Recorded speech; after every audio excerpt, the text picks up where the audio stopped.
काल जम्मू काश्मीरच्या पहलगाम खोऱ्यातील एका रिसॉर्टमध्ये आमचे भारतीय पर्यटक आनंद घेत असताना त्या ठिकाणी 3 ते 5 अतिरेकी आले आणि त्यांनी तुफान अशी गोळीबारी केली।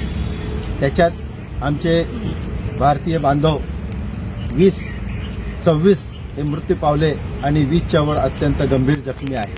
आम्ही जळगाव जिल्हा एकता संघटन त्या घटनेचा तीव्र शब्दात निषेध करीत आहेत। एवढेच नव्हे तर आम्ही ज्या भ्याड हल्ला करणाऱ्यांचा सुद्धा तीव्र निषेध करीत आहोत। त्याचप्रमाणे जे मृत झालेले आहेत ईश्वर त्यांना चिर शांती देव अशी ईश्वराकडे प्रार्थना करीत असून जे जखमी झालेले आहेत त्यांना ईश्वर लवकरात बरं करो। तसेच जे मृत परिवार आहे त्यांच्या दुःखात आम्ही सर्व सहभागी आहोत। त्यानुसार आज आम्ही माननीय जिल्हाधिकाऱ्यांच्या मार्फत महामहिम राष्ट्रपतींना निवेदन देऊन ही मागणी केलेली आहे की भ्याड हल्ला करणाऱ्यांवर कोणत्याही परिस्थितीत त्यांना सोडू नये।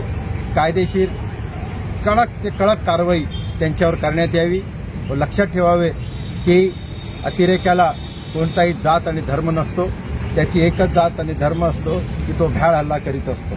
त्यामुळे आम्ही जळगाव जिल्हा एकता संघटन त्या भ्याड हल्ल्याचा आणि ज्याने ती स्वीकारलेली आहे CRPF त्याचा आम्ही या ठिकाणी तीव्र शब्दात निषेध करीत आहेत आणि ईश्वर चरणी प्रार्थना करतो की आम्हा दोघी समाजात राहणाऱ्यांना याबद्दल एक सहानुभूती देव, एक शांती देव की याचा परिणाम दुसरी कोणत्याही सामाजिक राजकीय क्षेत्रात होऊ नये। धन्यवाद। फारुख शेख, समन्वयक, जळगाव जिल्हा एकता संघटन जळगाव। सर, त्यामध्ये आपलं काही भाविक असं समजण्यात आलं की त्यामध्ये काही आपले जळगाव जिल्ह्यातले भाविक पर्यटक गेलेले तिकडे।